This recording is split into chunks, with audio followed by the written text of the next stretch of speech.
सत्ता का दूसरा कार्यकाल और सवाल अभी विपक्ष से। सवाल तो उससे होगा जिसके हाथ में ताकत हो, जिसके हाथ में पुलिस हो, संस्थाएं हो और मीडिया जिसके सामने नतमस्तक हो। सवाल तो उससे होगा ना। हम लेकर आए खबरों का एक ऐसा शो जिसमें सवाल होंगे सीधे, बेलाग और बेबाक उनसे जो सवालों से बचते हैं, जिनके हाथ में ताकत है। बेबाक सिर्फ द लाइव टीवी पर। द लाइव टीवी, सच सबसे आगे। नमस्कार, आप देख रहे हैं बेबाक। मैं अभिसार शर्मा। जी हां, बेबाक में मैं आज आपको बताने वाला हूं कि क्या है मायने शाहरुख खान के बेटे आर्यन खान को बेल मिलने के।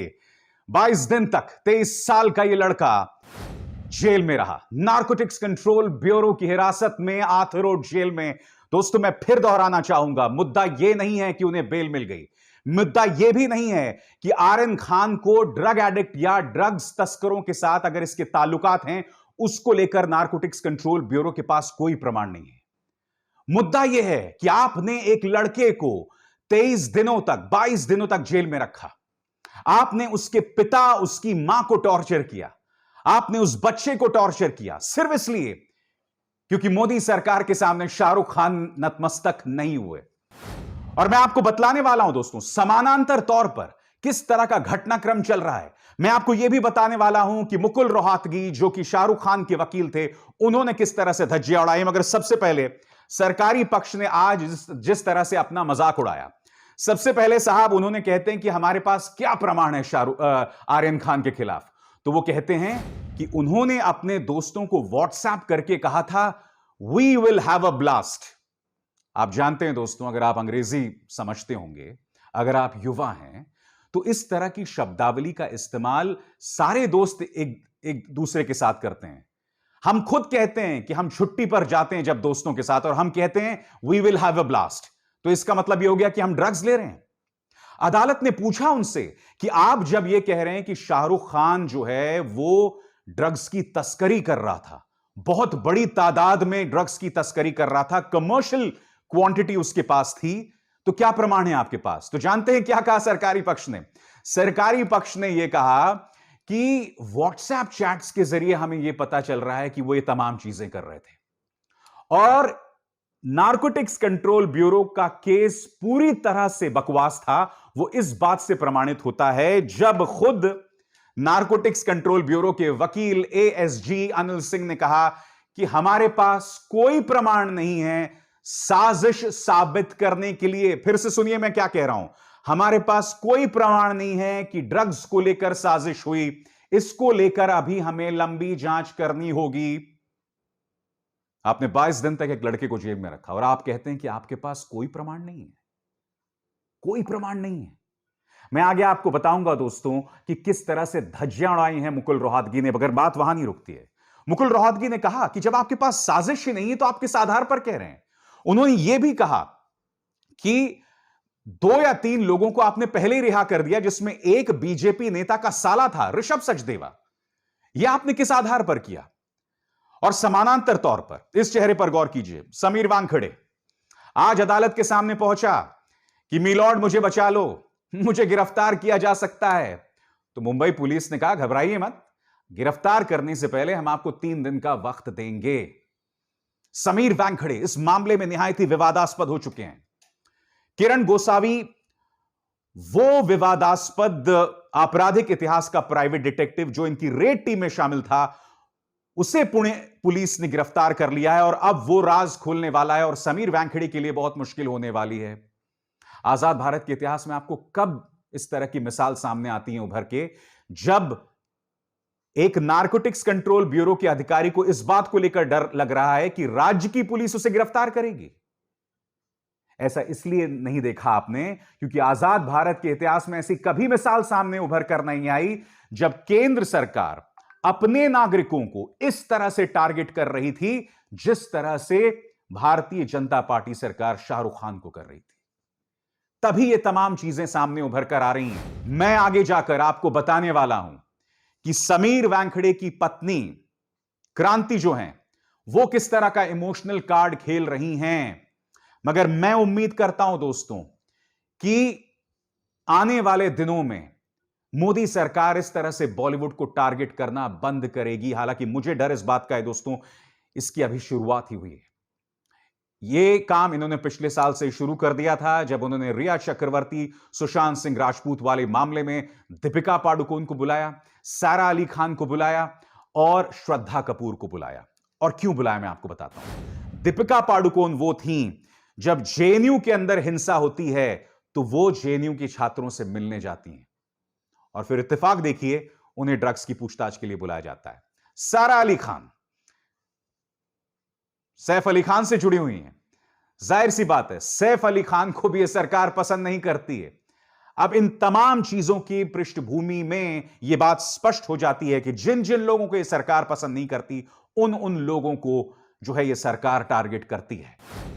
अब मैं आपको बताता हूं दोस्तों कि मुकुल रोहतगी ने किस तरह से इस सरकार के नारकोटिक्स कंट्रोल ब्यूरो के केस की धज्जियां उड़ाई। दोस्तों, यह जानना भी बहुत जरूरी हो जाता है कि शाहरुख खान की टीम यानी कि आर्यन खान की टीम की रणनीति और समानांतर तौर पर इस पूरे घटनाक्रम में क्या चल रहा है। सबसे पहले मैं आपको बतलाना चाहूंगा कि शाहरुख खान की टीम ने इस शख्स को बतौर वकील जो है वो हायर किया। Mukul Rohatgi, farmer attorney general of India, जो कि मोदी सरकार के बहुत करीबी माने जाते हैं दोस्तों। और उन्होंने पक्ष को किस तरह से रखा, जिसकी वजह से उन्होंने नारकोटिक्स कंट्रोल ब्यूरो के लिए बहुत मुश्किलात वाले लम्हे पैदा किए। एक एक करके मैं आपको बतलाना चाहूंगा कि उन्होंने किस तरह से आर्यन खान का मुद्दा जो है वो सामने रखा।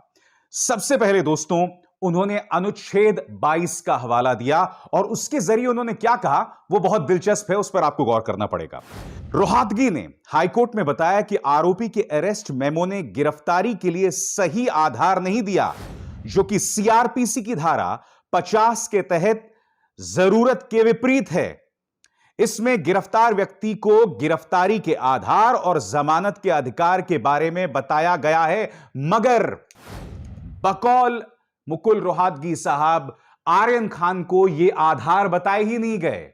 आर्यन खान को इन बातों से महरूम रखा गया। आगे देखिए दोस्तों वो क्या कहते हैं। संविधान का अनुच्छेद 22 सीआरपीसी की धारा 50 से अधिक महत्वपूर्ण है। इसमें कहा गया है कि किसी भी व्यक्ति को गिरफ्तारी के आधार के बारे में सूचित किए बिना जेल में नहीं रखा जा सकता। साथ ही व्यक्ति को अपनी पसंद के वकीलों से परामर्श करने का अधिकार होगा। मुकुल रोहतगी ने अपने तजुर्बे का इस्तेमाल करके पुरानी जो नजीर है या पुराने केसेस की मिसाल है वो भी पेश की और यहां पर उन्होंने मधु लिमये केस का जिक्र किया। कैसे, मैं आपको बताता हूं। उन्होंने मधु लिमये मामले पर यह तर्क देने के लिए भरोसा किया, यदि संवैधानिक दुर्बलता है तो इसे रिमांड से ठीक नहीं किया जा सकता। और बात यहां नहीं रुकती दोस्तों, उन्होंने लगातार नारकोटिक्स कंट्रोल ब्यूरो की पोल खोली। उन्होंने नारकोटिक्स कंट्रोल ब्यूरो की गलत बयानी पर क्या बातें कही मैं आपको बताता हूं। रोहतगी ने तर्क दिया कि नारकोटिक्स कंट्रोल ब्यूरो द्वारा दायर रिमांड आवेदन इस तरीके से भ्रामक है कि इससे यह महसूस होता है कि आर्यन खान से बड़ी मात्रा में ड्रग्स बरामद किया गया है। उन्होंने क्या कहा, उनके पास फोन है लेकिन वे हमें रिमांड में नहीं बताते, हमारी चैट तक पहुंच नहीं है। उनके पास चैट है, उनके पास बरामदगी है और फिर भी उन्होंने मुझे यह नहीं बताकर गुमराह करना चाहा कि क्या बरामद किया गया। आगे मुकुल रोहतगी यह भी बताते हैं कि जो संविधान के अंदर आर्यन के अधिकार हैं उसका भी उल्लंघन किया गया है। कैसे? यह संवैधानिक गारंटी का सीधा उल्लंघन है। हम सभी एजेंसीज के लिए उपलब्ध हैं, जमानत दी जा सकती है। और उनका लगातार इस बात पर जोर था कि देखिए आर्यन खान के पास ना बरामदगी हुई, ना उन्होंने खरीदारी की और ना उन्होंने किसी तरह का कोई खर्च किया।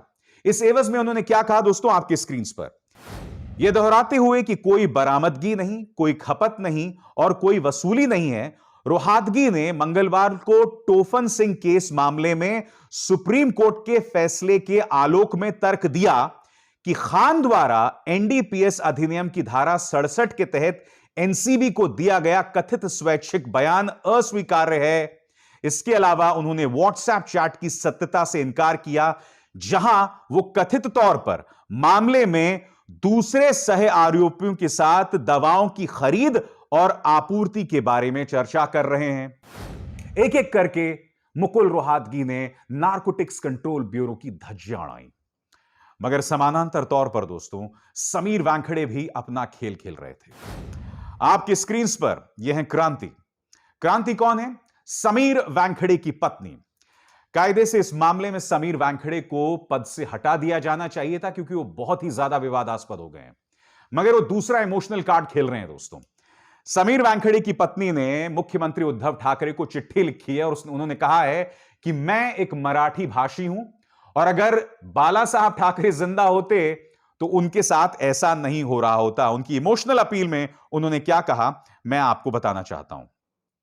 2-3 बिंदु। माननीय उद्धव जी, बचपन से मराठी आदमी के न्याय हक के लिए लड़ने वाली शिवसेना को देखते हुए मैं एक मराठी लड़की बड़ी हुई। बाला साहब ठाकरे और छत्रपति शिवाजी से सीखा कि किसी पर अन्याय करो मत, खुद पर अन्याय सहो मत। उसी के मद्देनजर आज मैं अकेले मेरे निजी जीवन पर हमला करने वाले लोगों के खिलाफ मजबूती से खड़ी हूं और लड़ रही हूं। मगर आज मैं क्रांति से एक सवाल पूछना चाहता हूं। आज आप ये सवाल उठा रही हैं कि एक लड़की पर अत्याचार हो रहा है। आज आप सवाल उठा रही हैं कि आप अकेली लड़ रही हैं। मैं आपसे एक सवाल पूछना चाहता हूं और बहुत ही विनम्रता से। इस चेहरे पर गौर कीजिए, रिया चक्रवर्ती। क्या आप जानती हैं क्रांति जी कि आपके पति समीर वानखेड़े ने रिया चक्रवर्ती के बारे में भ्रामक जो है लीक्स किए थे प्रेस को। 1 साल पहले रिया चक्रवर्ती को इन्होंने गिरफ्तार कर लिया था। उसके बारे में अनाप शनाप जानकारी इन्होंने प्रेस को लीक की और रिया चक्रवर्ती और उनके पूरे परिवार को बर्बाद किया जा चुका है। क्रांति जी, पूरे परिवार को बर्बाद किया जा चुका है। आज जब आप महिला अस्मिता की बात कर रही हैं, तो क्या आपने यह सवाल समीर वानखेड़े से कभी पूछा है? मैं उम्मीद करता हूं कि आप समीर वानखेड़े से यह सवाल पूछेंगे कि आज से 1 साल पहले तुमने जिस लड़की की जिंदगी को बर्बाद कर दिया, आज जो मेरे साथ हो रहा है, यानी कि क्रांति जी आपके साथ जो हो रहा है, यह तो ऐसा लगता है कि भगवान का न्याय है, एक अदृश्य न्याय है। और अगर मैं कहूं तो क्या गलत कह रहा हूं मैं? आज आप एक इमोशनल अपील कर रही हैं, मगर आपको यह समझना पड़ेगा कि नवाब मलिक को, जिसका जिक्र आप अपनी चिट्ठी में कर रही हैं, उन्हीं को एक गुमनाम लेटर आया है जो कि नारकोटिक्स कंट्रोल ब्यूरो के एक अधिकारी ने कथित तौर पर लिखा है। और उसमें जानती हैं क्या लिखा हुआ है? उसमें यह लिखा हुआ है कि आपके पति समीर वानखेड़े अपनी चंडाल चौकड़ी के साथ मिलकर वो दीपिका पादुकोण, श्रद्धा कपूर, रिया चक्रवर्ती, सारा अली खान, इन तमाम अभिनेत्रियों को ब्लैकमेल कर रहे थे। ये भी तो लड़कियां हैं ना, इन्हें भी तो परेशान किया गया।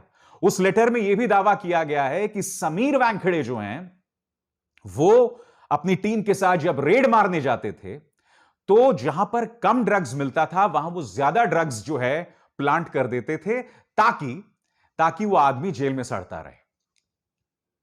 23 दिन हो गए क्रांति जी आर्यन खान को जेल में। उसके पास ना ड्रग्स मिली है, उसका मेडिकल टेस्ट नहीं हुआ है, ना उसने खर्च किया है ड्रग्स को लेके। एक भी नया पैसा खर्च नहीं किया है। आज जब आप इमोशनल होकर अपील कर रही हैं, तो क्या आपको गौरी खान याद आती हैं, जो कि आर्यन खान की मां है? बताइए ना दोस्तों। एक और जो अहम घटनाक्रम हुआ है आपकी स्क्रीन पर, यह है किरण गोसावी। इसे आखिरकार पुणे पुलिस ने अपनी हिरासत में ले लिया है। मैं फिर याद दिलाना चाहूंगा, यह एक प्राइवेट डिटेक्टिव है, इसका एक आपराधिक इतिहास है, बावजूद इसके यह नारकोटिक्स कंट्रोल ब्यूरो की टीम में था। यहां देखिए साहब, आराम से बैठे हुए हैं वो समीर वानखेड़े के पीछे। क्या समीर वानखेड़े ने कभी सोचा था कि उनके टीम में एक ऐसा आदमी है जिसका आपराधिक इतिहास है और फिर वो भगोड़ा हो गया था? मुंबई पुलिस या महाराष्ट्र पुलिस अब इसकी जांच करने वाली है और यकीन मानिए किरण गोसावी के लिए आने वाले दिन ठीक नहीं होने वाले हैं। क्या कह रही है पुणे पुलिस, आप खुद सुनिए। The victim in the first case which we had, Mr. Chinmay Deshmukh, he has again contacted that he has been threatened. So if he comes and he lodge a complaint, we will again register a new offence. अभी आगे क्या है process?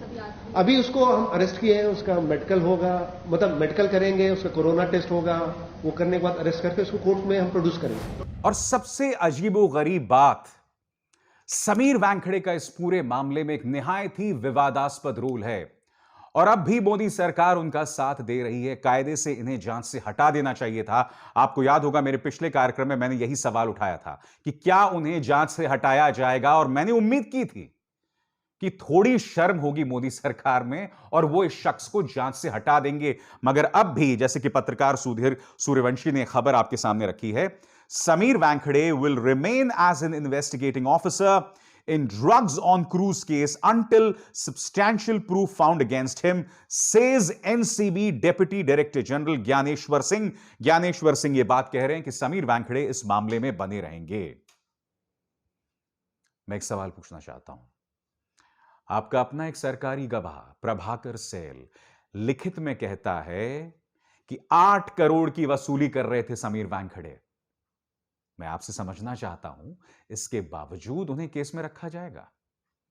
वो अपराधियों के साथ दिखते हैं, या कम से कम आपराधिक इतिहास के लोगों के साथ दिखते हैं, फिर भी उन्हें मामले में रखा जाएगा? उनकी रेड टीम में भारतीय जनता पार्टी के नेता यानी मनीष भानुशाली जैसे लोग पाए जाते हैं, फिर भी उन्हें जांच में रखा जाएगा? उन पर आरोप है कि वो एक्ट्रेसेस को परेशान कर रहे थे, ब्लैकमेल कर रहे थे, फिर भी उन्हें जांच में रखा जाएगा? मैं एक बात बता दूं दोस्तों, मोदी सरकार जब चली जाएगी सत्ता से, उसका खमियाजा हमें कई सालों तक भुगतना पड़ेगा। क्योंकि एक काम जो ये लोग कर रहे हैं कि हमारी जो तमाम संस्थाएं हैं ना, उनकी जड़ें काट रहे हैं और उन्हें खोखला कर रहे हैं। वो कैंसरस हो गए हैं, बीमार हो गए हैं, और जब भी संस्थाएं बीमार हो जाती है ना, तो देश में न्याय की प्रक्रिया जो है वो बहुत लंबित और देरी से होता है। न्याय देरी से मिलता है, और देश की जड़ों जब इन तमाम संस्थाओं पर आधारित होती हैं, देश डगमगाने लगता है। यह अपने आप में बहुत खतरनाक है कि समीर वानखेड़े जैसे अधिकारी अब भी जांच में बने हुए हैं, और मैं उम्मीद करता हूं कि इस पर कोई एक्शन लिया जाएगा। मगर जब सरकार की ही रजामंदी है, क्योंकि लगातार यह बताया जा रहा है कि समीर वानखेड़े को आशीर्वाद हमारे माननीय गृह मंत्री अमित शाह का है, तो स्वाभाविक सी बात है कि जब उन्हें आशीर्वाद मिल रहा है माननीय गृह मंत्री का, तो एक्शन तो कुछ होगा नहीं उन पर। मगर एक बात तय है, बॉलीवुड को अब उठ खड़ा होना पड़ेगा। अब खामोशी विकल्प नहीं है। अब आप ये नहीं सोच सकते साहब कि चलिए शाहरुख खान के साथ हो गया, मगर मैं चुप रहूंगा, मेरे साथ कुछ नहीं होने वाला है। नहीं, आप चुप नहीं रह सकते, क्योंकि आने वाले दिन में आपके साथ भी वही होने वाला है। एक छोटी सी मिसाल देता हूं आपके स्क्रीन पर। प्रकाश झा ये अपनी वेब सीरीज की शूटिंग कर रहे थे मध्य प्रदेश में, आश्रम 3। इन पर स्याही फेंकी गई। एक जमाने में ये बयान देते थे कि देश में इंटॉलरेंस नाम की कोई चीज नहीं है, और जो लोग कह रहे थे कि देश में असहिष्णुता बढ़ रही है, उसका मजाक प्रकाश जी उड़ा रहे थे। आज उनकी टीम और खुद उनकी धुलाई कर दी है बजरंग दल के लोगों ने। मैं इसलिए तो कह रहा हूं आपको, भगवान का न्याय अदृश्य होता है। वो किसी न किसी तरीके से सामने आता है, और उसका जवाब हमारे पास तब नहीं होता है। बेबाक में बस इतना ही। अविसार शर्मा को दीजिए इजाजत। नमस्कार। द लाइव टीवी, सच सबसे आगे।